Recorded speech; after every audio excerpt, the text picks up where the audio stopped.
ಎಲ್ಲೆಲ್ಲ ನೋಡಿ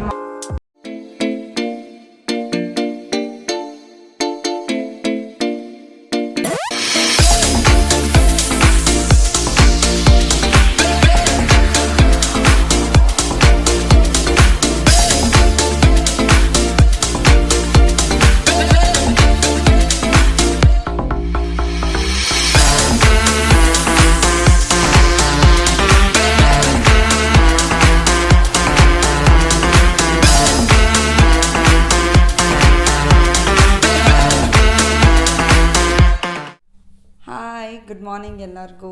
ನೀವೆಲ್ಲ ಹೇಗಿದ್ದೀರಾ? ನೀವೆಲ್ಲ ಚೆನ್ನಾಗಿರ್ತೀರಾ ಅಂತ ಭಾವಿಸ್ತಾ ನಿಮ್ಮೆಲ್ಲರನ್ನ ನಿಮಗಾಗಿ ಯೂಟ್ಯೂಬ್ ಕನ್ನಡ ಚಾನಲ್ಗೆ ಸ್ವಾಗತ ಮಾಡ್ಕೊಳ್ತಾ ಇದ್ದೀನಿ. ಇವತ್ತಿಲ್ಲಿ ಸಂಡೇ, ಭಾನುವಾರ, ಆ್ಯಂಡ್ ಸ್ವಲ್ಪ ಬೇಗನೆ ಸ್ಟಾರ್ಟ್ ಮಾಡ್ಕೊಂಡಿದ್ದೀನಿ ವ್ಲಾಗ್ನ. ಯಾಕಂದರೆ ನೀವು ನೋಡ್ತಾ ಇರ್ಬೋದು, ನಾನು ಏನು ಸ್ಟುಡಿಯೋ ಲೈಟ್ ಏನು ಯೂಸ್ ಮಾಡ್ತಾ ಇಲ್ಲ. ತುಂಬ ಬೆಳಕು ಬರ್ತಾ ಇದೆ ಆಗಲೇ ಆಚೆ ಕಡೆಯಿಂದ. ಸೊ ತೋರಿಸ್ತೀನಿ ಮನೆ ಆಚೆ ಎಷ್ಟು ಸನ್ಲೈಟ್ ಬಂದಿದೆ ಅಂತ ನೀವೇ ನೋಡ್ಬೋದು. ಹಾಗೆ ಇನ್ನೊಂದು ಅಬ್ಸರ್ವ್ ಮಾಡಿ, ಅಲ್ಲಿ ಪಾಂಡ್ ಇದೆಯಲ್ಲ, ಒಂದು ಚಿಕ್ಕ ಕೆರೆ, ಅದ್ರ ಮೇಲಿನ ಐಸ್ ಇವಾಗ ನೀವು ನೋಡ್ತಿರೋದು ನೀರಲ್ಲ, ಐಸ್ ಆಗಿಬಿಟ್ಟಿದೆ.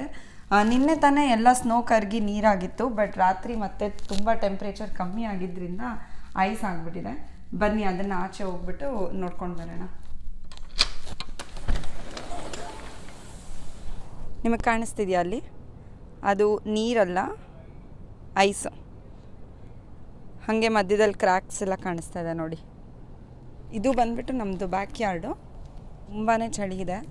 ಒಳಗಡೆ ಹೋಗೋಣ. ಭಾನುವಾರ ಸಾಕಷ್ಟು ಪ್ಲಾನಿಂಗ್ ಮಾಡಬೇಕಾಗುತ್ತೆ ಇಡೀ ವಾರಕ್ಕೆ. ಸೋಮವಾರದಿಂದ ಶುಕ್ರವಾರದವರೆಗೂ ಕೆಲಸ ಮಾಡೋದ್ರಿಂದ ನಾನು ಸ್ಯಾಟರ್ಡೆ ಮತ್ತು ಸಂಡೇ ತುಂಬಾ ಪ್ಲಾನಿಂಗ್ ಮಾಡಬೇಕಾಗುತ್ತೆ. ಬನ್ನಿ ಈ ಸಲ ನನ್ನ ಜೊತೆ ಪ್ಲಾನಿಂಗಲ್ಲಿ ನೀವು ಕೂಡ ಜಾಯಿನ್ ಆಗಿ.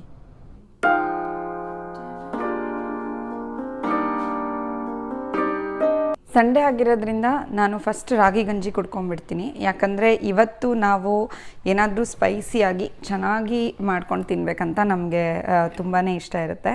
ಸೊ ಫಸ್ಟ್ ರಾಗಿ ಗಂಜಿ ಕುಡ್ಕೊಂಡ್ಬಿಟ್ಟು ಎನರ್ಜಿ ಬಂದಮೇಲೆ ನಾನು ಈ ವೀಕ್ದೆಲ್ಲ ಪ್ಲ್ಯಾನಿಂಗ್ ಮಾಡ್ತೀನಿ. ಹೇಗೆ ವೀಕ್ದು ಪ್ಲ್ಯಾನ್ ಮಾಡ್ತೀನಿ ಅಂದರೆ, based on my work schedule. ಅಂದರೆ ನನ್ನ ಕೆಲಸದ ಕ್ಯಾಲೆಂಡರ್ ಪ್ರಕಾರ ನೋಡ್ಕೊಳ್ತೀನಿ ನನಗೆ ಯಾವ ಟೈಮಲ್ಲಿ ಅಡುಗೆ ಮಾಡೋಕ್ಕೆ ಟೈಮ್ ಇರುತ್ತೆ ಅಂತ. ಫಸ್ಟು ಅದನ್ನು ಐಡೆಂಟಿಫೈ ಮಾಡಿಕೊಂಡು, ಅದಾದಮೇಲೆ ನಾನು ಅಕಸ್ಮಾತ್ ನಂಗೆ ಲಂಚ್ ಟೈಮಲ್ಲಿ ಫ್ರೀ ಇಲ್ಲ, ಯಾವುದಾದ್ರೂ ಇಂಪಾರ್ಟೆಂಟ್ ಮೀಟಿಂಗ್ ಇದ್ದರೆ ಹಿಂದಿನ ದಿವಸನೇ ಸ್ವಲ್ಪ ಏನಾದರೂ ಗೊಜ್ಜು ಅಥವಾ ಸಾರು ಏನಾದರೂ ಮಾಡೋದಕ್ಕೆ ಟ್ರೈ ಮಾಡ್ತೀನಿ. ಸೊ ಬನ್ನಿ ರಾಗಿ ಗಂಜಿ ಕುಟ್ಕೊತ ನಾನು ಈ ವಾರದ ಪ್ಲ್ಯಾನಿಂಗ್ನ ನಿಮ್ಮ ಜೊತೆ ಮಾಡ್ತೀನಿ. ನೋಡೋದಕ್ಕೆ ತುಂಬಾ ಚೆನ್ನಾಗಿದೆ. ಆಚೆ ಕಡೆ ಬಿಸಿಲಿರೋದ್ರಿಂದ ಕೆರೆ ಎಲ್ಲ ತುಂಬ ಚೆನ್ನಾಗಿ ಕಾಣ್ತಾ ಇದೆ. ಆ್ಯಂಡ್ ಅದ್ರ ಮೇಲೆ ನಂಗೆ ಏನು ಕಾಣಿಸ್ತಿದೆ ಅಂದರೆ, ಒಂದೊಂದು ಬಾತುಕೋಳಿ ಈಜಾಡೋಕ್ಕಾಗ್ತಾಯಿಲ್ಲ. ಸೊ ಐಸ್ ಮೇಲೆ ನಿಧಾನಕ್ಕೆ ನಡೆಯೋದಕ್ಕೆ ಟ್ರೈ ಮಾಡ್ತಾ ಇದ್ದಾವೆ. ಅದೆಲ್ಲ ನೋಡೋದಕ್ಕೆ ತುಂಬಾ ಖುಷಿ ಆಗುತ್ತೆ ಬೆಳಗ್ಗೆ ಎದ್ದ ತಕ್ಷಣ. ಆ್ಯಂಡ್ ಇವಾಗಿಲ್ಲಿ ಟೈಮ್ ಬಂದುಬಿಟ್ಟು ಒಂದು 9:30-10 ಗಂಟೆ ಇರ್ಬೋದು. ಸೊ ನಾನು ಏನೇ ಪ್ಲ್ಯಾನಿಂಗ್ ಮಾಡಿದ್ರು ಅಡುಗೆಗೆ ಈ ಬುಕ್ಕಲ್ಲಿ ಮಾಡ್ತೀನಿ. ಏನಕ್ಕಂದರೆ ಜಾಸ್ತಿ ವೇಸ್ಟೇಜ್ ಇರೋದಿಲ್ಲ. ಜಾಸ್ತಿ ನಾವು ವೇಸ್ಟ್ ಮಾಡಬಾರ್ದಲ್ಲ. ಶಾಪಿಂಗ್ ಹೋದಾಗ ಏನಾಗುತ್ತಂದರೆ, ಫ್ರೆಶ್ಶಾಗಿ ಕಾಣ್ತಿರೋ ತರಕಾರಿನೂ ತೊಗೋಬೇಕಂತ ಅನಿಸುತ್ತೆ, ನನ್ನ ಮೈಂಡಲ್ಲಿರೋ ತರಕಾರಿನೂ ತೊಗೋಬೇಕಂತ ಅನಿಸುತ್ತೆ. ಆ್ಯಂಡ್ ತೊಗೊಂಡು ಬಂದಮೇಲೆ ನಾವು ಒಂದು ವಾರದಲ್ಲಿ ಅದು ಕನ್ಸ್ಯೂಮ್ ಮಾಡಲಿಲ್ಲ ಅಂದರೆ ಫ್ರಿಜ್ಜಲ್ಲಿ ಇಟ್ಟಿದ್ದು ತರಕಾರಿ ಅಷ್ಟು ನ್ಯೂಟ್ರಿಯೆಂಟ್ಸ್ ಇರೋದಿಲ್ಲ, ಅದು ಬೇಗ ನ್ಯೂಟ್ರಿಯೆಂಟ್ಸ್ ಕಳ್ಕೊಳ್ತಾ ಇರುತ್ತೆ. ಹಾಗಾಗಿ ನಾನು ನನಗೆ ಎಷ್ಟು ಬೇಕು ವಾರಕ್ಕೆ ಅಷ್ಟು ಮಾತ್ರ ತರ್ತೀನಿ. ಸೊ ಏನು ತರಕಾರಿ ತರಬೇಕಂತ ಗೊತ್ತಾಗಬೇಕಂದ್ರೆ ನಾನು ಏನು ಅಡುಗೆ ಮಾಡ್ತೀನಿ ಅಂತಲೂ ಗೊತ್ತಿರಬೇಕಲ್ವ. ಹೋದ್ವಾರ ನಾನು ಪಾಲಕ್ ಸಾರು ಮಾಡಿದ್ದೆ, ಆಮೇಲೆ ಒಂದು ದಿವಸ ಫ್ರೈಡ್ ರೈಸ್ ಮಾಡಿದ್ದೆ. ಆ ರೆಸಿಪಿ ನಿಮ್ಮ ಜೊತೆ ಶೇರ್ ಮಾಡ್ತೀನಿ. ಆ್ಯಂಡ್ ಒಂದು ದಿವಸ ನಾನು ಅವಲಕ್ಕಿಗೆ ಕ್ಯಾಪ್ಸಿಕಮ್ ಹಾಕಿ ಮಾಡಿದ್ದೆ, ಸ್ವಲ್ಪ ವೆಜಿಟೇಬಲ್ಸ್ ಇರಲಿ ಅಂತ. ಇನ್ನೊಂದು ದಿವಸ ನಾನು ಬಸ್ಸಾರು ಮಾಡಿದ್ದೆ, ಹುಳ್ಳಿಕಾಳ್ದು. ಆಮೇಲೆ ಒಂದು ದಿವಸ ನಾನು ಎಗ್ ಕರಿ ಮಾಡಿದ್ದೆ.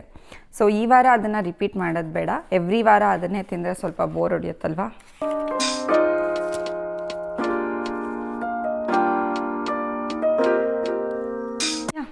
ಈ ವೀಕ್ ನಾನು ಪ್ಲ್ಯಾನಿಂಗ್ ಮಾಡಿದ್ದೀನಿ. ಸೊ ಟೊಮೆಟೊ ಸಾರು ಮಾಡಬೇಕು ಅಂದರೆ ನಾನು ಟೊಮೆಟೊಗಳು ತರಬೇಕು.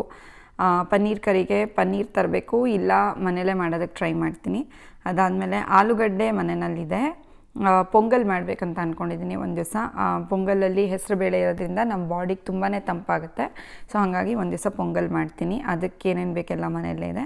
ಇನ್ನೊಂದು ದಿವಸ ನಾನು ಸಾಂಬಾರು ಸೌತೆಕಾಯ್ದು ಸಾಂಬಾರು ಮಾಡಬೇಕಂತ ಅಂದ್ಕೊಂಡಿದ್ದೀನಿ. ಅದರಲ್ಲಿ ತುಂಬ ವಾಟರ್ ಕಂಟೆಂಟ್ ಜಾಸ್ತಿ ಇರೋದ್ರಿಂದ ನಮಗೆ ಡ್ರೈ ಸ್ಕಿನ್ ಅದೆಲ್ಲ ಬರೋದಕ್ಕೆ ಅವಕಾಶ ಇರೋದಿಲ್ಲ. ಸೊ ನಾನು ಅದನ್ನು ಸಾಂಬಾರು ಸೌತೆಕಾಯಿ ಒಂದು ಹುಡುಕಬೇಕು ಇವತ್ತು. ಆಮೇಲೆ ಒಂದು ದಿವಸ ನಾನು ಚೋಲೆ ಮಾಡ್ತೀನಿ. ಚೋಲೆ ಅಂದರೆ ಕಾಬೂಲ್ ಕಡಲೆಕಾಯ್ದು ಒಂದು ಸಾರು ಥರ ಅಥವಾ ಕರಿ ಥರ ಅಂತ ಹೇಳ್ಬೋದು. ಅದು ಚಪಾತಿಗೂ ಆಗುತ್ತೆ, ಅನ್ನಕ್ಕೂ ಆಗುತ್ತೆ. ಆಮೇಲೆ ಇನ್ನೊಂದು ದಿವಸ ಏನು ಮಾಡ್ತೀನಿ ಅಂದರೆ, ಇದ್ರ ಜೊತೆಗೆ ನಾನು ಬರೀ 6 ವೆಜಿಟೇಬಲ್ಸ್ ಬರ್ಕೊಂಡಿದ್ದೀನಿ. 7ನೇದೇನೆಂದರೆ ಅಲ್ಲಿ ಅಂಗಡಿನಲ್ಲಿ ಏನು ಫ್ರೆಶ್ ಆಗಿ ಕಾಣಿಸುತ್ತಲ್ವ ಒಂದನ್ನು ಪಿಕ್ ಮಾಡ್ಕೊಂಡ್ಬಿಡ್ತೀನಿ. ಇವಾಗ ನಮ್ಮದು ಪ್ಲ್ಯಾನಿಂಗ್ ಆಯಿತು, ಇವತ್ತಿನ ಲಂಚ್ ಪ್ರಿಪೇರ್ ಮಾಡಬೇಕು. ಆಮೇಲೆ ರಾಗಿ ಗಂಜಿ ನೀವು ಯಾರು ಮಾಡಿದಂತ ಯೋಚನೆ ಮಾಡ್ತಿರ್ಬೋದು, ಬಿಕಾಸ್ ನಾನು ರೆಡಿ ಆಗ್ತಾ ಇದ್ದೆ ಅಲ್ವಾ ವ್ಲಾಗ್ ಮಾಡೋದಕ್ಕೋಸ್ಕರ. ಹಾಗಾಗಿ ರಾಮ್ ನನಗೆ ರಾಗಿ ಗಂಜಿ ಮಾಡಿಟ್ಟಿದ್ದಾರೆ. ಆ್ಯಂಡ್ ನಾನು ಸ್ವಲ್ಪ ಹಪ್ಪಳ ಸುಟ್ಕೊಂಡಿದ್ದೀನಿ ಮೈಕ್ರೋವೇವಲ್ಲೇ. ಸುಟ್ಟಿದ್ದ ಹಪ್ಪಳ ಮತ್ತು ರಾಗಿ ಗಂಜಿ ತುಂಬ ಚೆನ್ನಾಗಿರುತ್ತೆ. ಆಮೇಲೆ ಏನಂದರೆ ಇಲ್ಲಿ ನಾವು ಇಬ್ಬರೇ ಇರೋದ್ರಿಂದ ಆ್ಯಂಡ್ ಇಬ್ಬರು ಕೆಲಸ ಮಾಡ್ತಿರೋದ್ರಿಂದ ನಾವು ಒಬ್ರಿಗೊಬ್ರಿಗೆ ಹೆಲ್ಪ್ ಮಾಡಬೇಕಾಗತ್ತೆ. ಈಗ ಅವರು ಕಾಫಿ ಕುಡ್ಕೊಂಡು ಹೊರಗಡೆ ವಾಕ್ ಹೋಗಿದ್ದಾರೆ. ತೋರಿಸ್ತೀನಿ ಲೇಕ್ ಸುತ್ತ ವಾಕ್ ಹೋದಾಗ ಎಷ್ಟು ಚೆನ್ನಾಗಿ ಕಾಣಿಸುತ್ತೆ ಅಂತ. ಅವ್ರು ಬರೋ ಅಷ್ಟರಲ್ಲಿ ನಾನು ಆಲೂಗಡ್ಡೆದು ಪರಾಟ ಮಾಡಿಬಿಡ್ತೀನಿ ಇವತ್ತು. ಅದಕ್ಕೇ ಎಲ್ಲ ವೆಜಿಟೇಬಲ್ಸ್ ಹಾಕಿಬಿಟ್ಟು ಮಾಡ್ತೀನಿ ಆ್ಯಂಡ್ ನಿಮ್ಗೆ ಅದನ್ನು ತೋರಿಸ್ಕೊಡ್ತೀನಿ. ಯಮ್ಮಿ ಗಂಜಿ. ನನಗೆ ರಾಗಿ ಗಂಜಿ ಅಂದರೆ ಮಾತ್ರ ತುಂಬ ಇಷ್ಟ. ಲೈಕ್ ನಾನು ಯಾವಾಗ ಕೊಟ್ಟರು ಕುಡಿತೀನಿ, ಜಾಸ್ತಿ ಕುಡಿಬಾರ್ದು ಅಂತಾರೆ. ಸೊ ಹಾಗಾಗಿ ಒಂದು ದಿವಸದಲ್ಲಿ ಅಟ್ಲೀಸ್ಟ್ ಒಂದು ಸಲ ಕುಡಿಯೋದಕ್ಕೆ ಟ್ರೈ ಮಾಡ್ತೀನಿ. ತುಂಬ ಅಂದರೆ ತುಂಬ ಇಷ್ಟ ನನಗೆ. ಅವರಲ್ಲಿ ಹೋಗಿದ್ದಾರೆ ವಾಕಿಂಗಿಗೆ, ನನಗೆ ಇಲ್ಲಿಂದ ಕಾಣಿಸ್ತಾ ಇದೆ. ನಿಮಗೂ ಕೂಡ ತೋರಿಸ್ತೀನಿ, ಬನ್ನಿ. Ram, say hi. ಬನ್ನಿ ಹಾಗೆ ಕಿಚನ್ಗೆ ತೋರಿಸ್ಬಿಡ್ತೀನಿ. ಕಿಚನ್ ಹತ್ರ ಹೋಗೋಣ. ಇಲ್ಲಿ ನನ್ನ ಟ್ರೈಪಾಡ್ ಸೆಟ್ಟೆಲ್ಲ ಇದೆ. ನಾವು ಇಲ್ಲಿ ಇನ್ನೊಂದೇನೆಂದರೆ ಸ್ವಲ್ಪ ಆರ್ಗನೈಸ್ಡ್ ಆಗಿದ್ದರೆ ಬೇರೆ ಎಲ್ಲ ಮಾಡ್ಬೋದು, ಟಿ ವಿ ನೋಡೋದು ಅದು ಇದು. ಇಲ್ಲ ಅಂದರೆ ಬರೀ ಮನೆ ಕೆಲಸ ಮಾಡೋದ್ರಲ್ಲೇ ಆಗೋಗುತ್ತೆ, ಇಲ್ಲ ಆಫೀಸ್ ಕೆಲಸ ಮಾಡೋದ್ರಲ್ಲಿ ಆಗೋಗುತ್ತೆ. ಹಾಗಾಗಿ ನಾನು ಬೆಳಗ್ಗೆನೇ ಏನು ಮಾಡಿದ್ದೆ ಅಂದರೆ ಚಪಾತಿ ಹಿಟ್ಟನ್ನ ಆಚೆ ಇಟ್ಟಿದ್ದೆ ಮತ್ತು ಆಲೂಗಡ್ಡೆ ಬೇಯಿಸ್ಕೊಂಡ್ಬಿಟ್ಟಿದ್ದೆ. ಅದನ್ನು ಕೂಡ ಕವರ್ ಮಾಡಿ ಇಟ್ಟಿದ್ದೀನಿ. ಈ ಥರ ಇರುತ್ತೆ ಬೆಳಗ್ಗೆ ಹೊತ್ತು ನೋಡೋದಕ್ಕೆ. ಇವಾಗ ಶುರು ಮಾಡೋಣ. ತುಂಬ ಈಸಿ ಆಲೂ ಪರಾಟ ಮಾಡೋದು, ಬಟ್ ಇದು ದಿನ ಮಾಡ್ಕೊಳ್ಳೋಕೆ ಸ್ವಲ್ಪ ಕಷ್ಟ ಆಗುತ್ತೆ, ಬಿಕಾಸ್ ಒಂದೊಂದೇ ಚಪಾತಿ ಉದ್ದಬೇಕಾಗತ್ತಲ್ವ. ಅದಕ್ಕೆ ನಾನು ಇದನ್ನು ಸಂಡೇ ಮಾಡಿಬಿಡ್ತೀನಿ. ಆಲೂಗಡ್ಡೆ ಬೇಯಿಸಿಟ್ಕೊಂಡಿದ್ದೆ ಬೆಳಗ್ಗೆ ಎದ್ದ ತಕ್ಷಣ.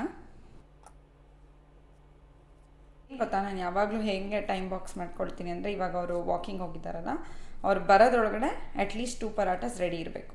ಆ ಥರ ನಾನು ಯಾವಾಗಲೂ ಪ್ಲ್ಯಾನ್ ಮಾಡ್ತಾ ಇರ್ತೀನಿ. ಸೊ ದ್ಯಾಟ್ ನಾನು ಟೈಮ್ ವೇಸ್ಟ್ ಮಾಡೋದಿಲ್ಲ ಕಿಚನಲ್ಲಿ ಆ್ಯಂಡ್ ಬೇರೆ ಏನಾದರೂ ಯೂಸ್ಫುಲ್ಲಾಗಿ ಮಾಡ್ಬೋದು ಅಂತ. ಇದು ಮ್ಯಾಶರು. ಇದರಲ್ಲಿ ನಾನು ಆಲೂಗಡ್ಡೆನೆಲ್ಲ ಚೆನ್ನಾಗಿ ಮ್ಯಾಶ್ ಮಾಡ್ಕೊಂಡ್ಬಿಡ್ತೀನಿ. ಸ್ಟಾರ್ಟಿಂಗಲ್ಲಿ ಸ್ವಲ್ಪ ಮ್ಯಾಶ್ ಮಾಡಿಕೊಂಡ್ರೆ ಸಾಕು, ಫುಲ್ ಮಾಡ್ಕೊಳ್ಳೋ ಅಷ್ಟಿಲ್ಲ. ಯಾಕಂದರೆ ಮಸಾಲೆ ಎಲ್ಲ ಹಾಕಿದ್ಮೇಲೆ ಇನ್ನೊಂದು ಸಲ ಮಾಡಬೇಕಾಗುತ್ತೆ. ಇದಕ್ಕೆ ಸ್ವಲ್ಪ ಉಪ್ಪು ಹಾಕೋಣ.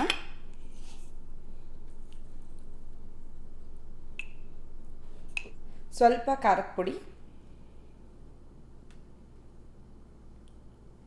ಅರಿಶಿನ ಹಾಕಬಾರ್ದು, ಸ್ವಲ್ಪ ಜೀರಿಗೆ ಪುಡಿ,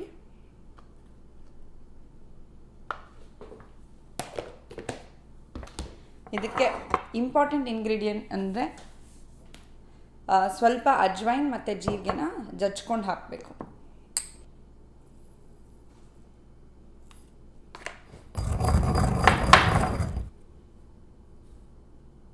ನಾನು ಇದನ್ನು ಇಂಡಿಯಾದಿಂದ ತೊಗೊಂಡು ಬಂದಿದ್ದು. ಅದೇ ದೇವಸ್ಥಾನದ ಹತ್ರ ಮಾರ್ತಾ ಇರ್ತಾರಲ್ಲ, ಅಲ್ಲಿಂದ ನಾನು ತೊಗೊಂಡ್ಬಂದಿದ್ದು. ಇದು ನಂಗೆ ತುಂಬಾ ಇಷ್ಟ. ನಾನು ತುಂಬ ಚೆನ್ನಾಗಿ ಮೇಂಟೈನ್ ಮಾಡ್ತಾ ಇರ್ತೀನಿ ಇದನ್ನು ಯಾವಾಗಲೂ.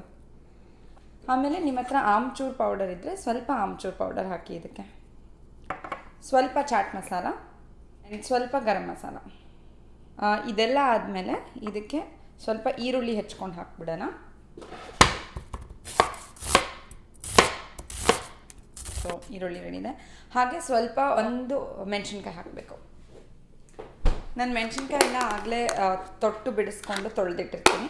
ಸೊ ಈಸಿಯಾಗಿ ನಾನು ಬೇಕಾದಾಗೆಲ್ಲ ಕಟ್ ಮಾಡ್ಕೊಂಡು ಹಾಕ್ಕೋಬೋದು. ಆಲ್ಸೋ ಸಣ್ಣದಾಗಿ ಹೆಚ್ಕೊಂಡ್ರೆ ತುಂಬಾ ಚೆನ್ನಾಗಿರುತ್ತೆ. This is done. ಕೊತ್ತಂಬರಿ ಸೊಪ್ಪು ಹಾಕಬೇಕು. ಕೊತ್ತಂಬರಿ ಸೊಪ್ಪು ಅಷ್ಟೇ, ನಾನು ತಂದಿದ್ದ ದಿವಸನೇ 2-3 ಸಲ ನೀರಲ್ಲಿ ತೊಳೆದ್ಬಿಟ್ಟು ಸ್ವಲ್ಪ ಒಣಗಾಕಿ ಒಂದು 5 to 10 minutes. ಅದಾದಮೇಲೆ ಒಂದು ಟಿಶ್ಯೂ ಹಾಕ್ಬಿಟ್ಟು ಬಾಕ್ಸಲ್ಲಿ ಇಡ್ತೀನಿ. ಸೊ ದಟ್ ನನಗೆ ತೊಗೊಳೋದಕ್ಕೆ ಈಸಿ ಆಗುತ್ತೆ ದಿನಾಗಲೂ ಅಂತ. ಆ್ಯಕ್ಚುಲಿ ಇವತ್ತು ನಾನು ತರಕಾರಿ ಶಾಪಿಂಗ್ ಹೋಗ್ತೀನಲ್ಲ, ಇವತ್ತು ಮುಗಿಸ್ಬಿಡ್ತೀನಿ ತರಕಾರಿನ. ಸೊ ಏನೂ ವೇಸ್ಟೇಜ್ ಇರೋದಿಲ್ಲ, ಎಲ್ಲ ಯೂಸ್ ಮಾಡ್ಕೊಂಡ್ಬಿಡ್ತೀನಿ.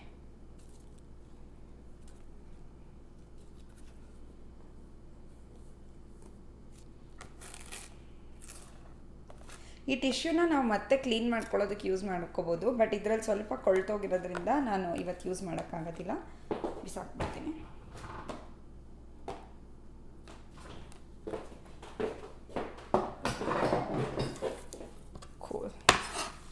ಇವಾಗ ನಾವು ರೆಡಿ ಮಾಡ್ಕೊಂಡಿದ್ವಲ್ಲ ಆಲೂ ಮಸಾಲ, ಅದಕ್ಕೆ ಇದನ್ನೆಲ್ಲ ಹಾಕ್ಬಿಡೋಣ.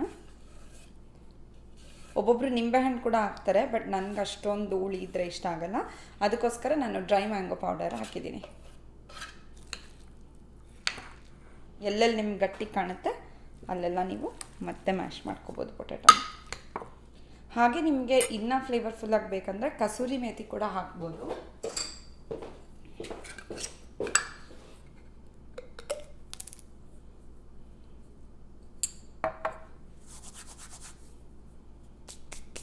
ಬನ್ನಿ ಇದನ್ನು ಒಂದ್ಸಲ ಮಿಕ್ಸ್ ಮಾಡ್ಕೊಂಬಿಟ್ಟು ಆಮೇಲೆ ಮತ್ತೆ ಮ್ಯಾಶ್ ಮಾಡೋಣ. ಇಲ್ಲಿ ನೀವು ನೋಡಿದ್ರೆ ಈ ಮಸಾಲ ಎಲ್ಲ ಕಡೆ ಹೋಗಿದೆ.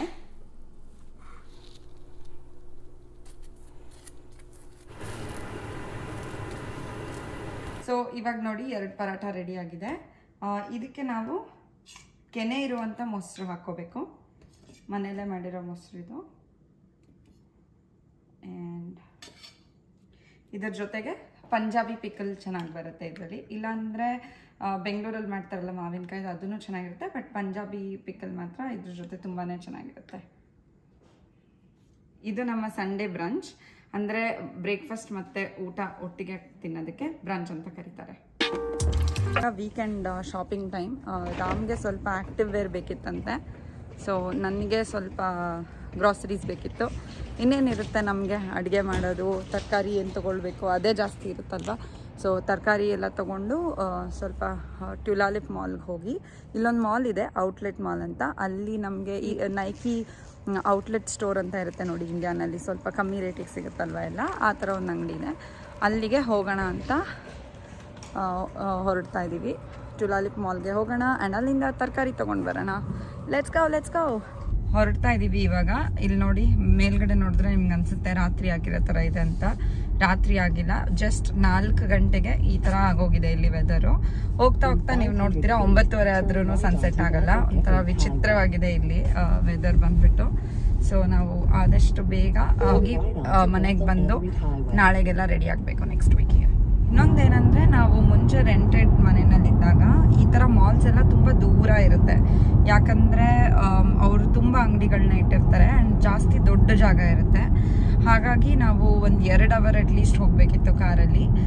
ಇವಾಗ ಒಂದು 40 ಮಿನಿಟ್ಸ್ಗೆಲ್ಲ ಅಲ್ಲಿಗೆ ನಾವು ಹೋಗ್ಬಿಡ್ಬೋದು. ಆ್ಯಕ್ಚುಲಿ 25 ಮಿನಿಟ್ಸ್ಗೆ ನಾವು ಅಲ್ಲಿಗೆ ಹೋಗ್ಬೋದು. ಅಂದರೆ ನಾವೇ ಆಚೆ ಇದ್ದೀವಿ ಊರಿಂದ, ಆ ಟೈಪ್. ಲೈಕ್ ನಾವೇ ಸ್ವಲ್ಪ ಸಿಟಿಯಿಂದ ದೂರ ಇರೋದ್ರಿಂದ ನಮಗೆ ಮಾಲ್ ಎಲ್ಲ ಇನ್ನೂ ಹತ್ತಿರ ಆಗುತ್ತೆ.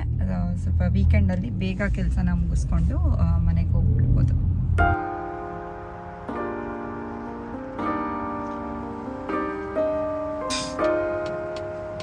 ಇಲ್ಲೆಲ್ಲ ನೋಡಿ ಮಾಲ್ ಹೆಂಗೆ ಅಂತ. ಫುಲ್ ಔಟ್ಡೋರಲ್ಲಿರುತ್ತೆ, ಚೆನ್ನಾಗಿರಲ್ಲ actually. I don't enjoy this. ನನಗೆ ಮಂತ್ರಿ ಮಾಲು, ಒರಯನ್ ಮಾಲ್, ಫೋರಮ್ ಆ ಥರ ಮಾಲ್ ಇದ್ದರೆ ಆ್ಯಕ್ಚುಲಿ ನಾವು ಇಂಡೋ ಚೈನೀಸ್ ಜಾಗನ ತುಂಬ ಹುಡುಕ್ತಾ ಇದ್ವಿ. ಚೈನೀಸ್ ಜಾಗ ಇರುತ್ತೆ ಇಲ್ಲಿ, ಯಾಕಂದರೆ ಚೈನೀಸ್ ಅವರು ಇಲ್ಲಿರ್ತಾರೆ. ಬಟ್ ಇಂಡೋ ಚೈನೀಸ್ ಅಂದರೆ Indian food with Chinese mix ಇರೋ ಥರ ಊಟ ಜಾಸ್ತಿ ಕಡೆ ಸಿಗಲ್ಲ. ಇದು ಫ್ಯೂಷನ್ ಇಂಡಿಯಾ ಅಂತ ನಾನು ತೋರಿಸಿದ್ನಲ್ವ, ಇಲ್ಲಿ ಎಲ್ಲ ಹಿಂದಿ ಮೂವಿ ಬೇಸ್ಡ್ ಮೇಲೆ ಮೆನ್ಯೂ ಇರುತ್ತೆ. ಸೊ ಇಲ್ಲಿ ನನಗೆ ತುಂಬ ಇಷ್ಟ ಆಗ್ತಾಯಿದೆ ಊಟ. ತುಂಬ ಸ್ಪೈಸಿ ಆಗಿದೆ ಆ್ಯಂಡ್ ಚೆನ್ನಾಗಿದೆ.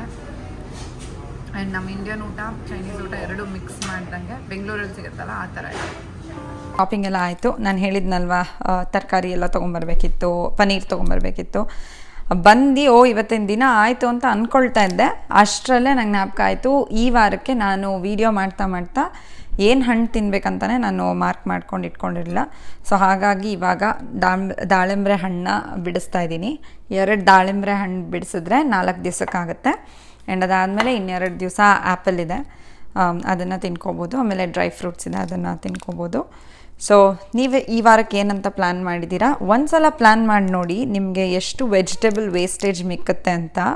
ಆ್ಯಂಡ್ ನೀವು ಬೆಳಗ್ಗೆ ಎದ್ದು ಯೋಚನೆ ಮಾಡೋ ಅಷ್ಟಿರಲ್ಲ, ಇವತ್ತೇನು ಮಾಡೋದು, ಫ್ರಿಜ್ಜಲ್ಲಿ ಏನು ತರಕಾರಿ ಇದೆ ಅಂತ ಯೋಚನೆ ಮಾಡೋ ಅಷ್ಟಿರಲ್ಲ. ನೀವು ಎದ್ದ ತಕ್ಷಣ ನಿಮಗೆ ಗೊತ್ತಿರುತ್ತೆ, ಈ ತರಕಾರಿ ತಂದಿದ್ದೀನಿ, ಇದನ್ನೇ ಮಾಡಬೇಕು ಅಂತ. ಸೊ ಎದ್ದ ತಕ್ಷಣ ನೀವು ಅದನ್ನು ಮಾಡ್ಬೋದು. ಆ್ಯಂಡ್ ನಿಮ್ಮ ಟೈಮ್ ಸೇವ್ ಆಗುತ್ತೆ. ನಿಮ್ಮ ಟೈಮ್ ಸೇವ್ ಆದಾಗ ನಿಮಗೆ ಬೇಕಾಗಿರೋಂಥ ಎಕ್ಸಸೈಸ್ ಅಥವಾ ಏನಾದರೂ ಮಾಡ್ಬೋದು. ಆ್ಯಂಡ್ ನಿಮ್ಗೆ ಇಷ್ಟ ಇರೋರ ಜೊತೆ ಮಾತಾಡ್ಬೋದು, ಅಥವಾ ನಿಮ್ಮ ಫ್ಯಾಮಿಲಿ ಜೊತೆ ಟೈಮ್ ಸ್ಪೆಂಡ್ ಮಾಡ್ಬೋದು. ಅಥವಾ ನೀವೇನು ಮಾಡೋಕ್ಕೆ ಆಗಿರಲ್ಲ ಅದನ್ನು ನೀವು ಮಾಡ್ಬೋದು. ಓಕೆ, ಇವತ್ತಿನ ನನ್ನ ಸಂಡೇ ರುಟೀನ್ನ ನೀವು ನೋಡಿದ್ದೀರಾ. ಮಂಡೆಯಿಂದ ಫ್ರೈಡೇ ಏನು ಚೇಂಜ್ ಆಗಿರಲ್ಲ. ಎದ್ದ ತಕ್ಷಣ ಅಡುಗೆ ಮಾಡಬೇಕು, ಅದಾದಮೇಲೆ ಲ್ಯಾಪ್ಟಾಪ್ ಮುಂದೆ ಕೂತ್ಕೋಬೇಕು, ಅದಾದಮೇಲೆ ಕೆಲಸ ಆಗುತ್ತೆ, ಅದಾದಮೇಲೆ ಯೂಟ್ಯೂಬ್ ವೀಡಿಯೋ ಅಪ್ಲೋಡ್ ಮಾಡ್ತೀನಿ. ನೀವೆಲ್ಲ ಲೈಕ್ ಮಾಡ್ತೀರಾ, ಶೇರ್ ಮಾಡ್ತೀರಾ, ಆ್ಯಂಡ್ ನನ್ನ ಸಬ್ಸ್ಕ್ರೈಬರ್ಸ್ ಹೆಚ್ಚಾಗೋದನ್ನು ನಾನು ನೋಡಿ ಅಲ್ಲಿ ಖುಷಿ ಪಡ್ತೀನಿ. All right, thank you, bye. Next ವ್ಲಾಗಲ್ಲಿ ಸಿಗೋಣ. ನಾನಿನ್ನು ಸ್ವಲ್ಪ ಕೆಲಸ ಇದೆ, ಎಲ್ಲ ಮುಗಿಸಿ I will go to bed.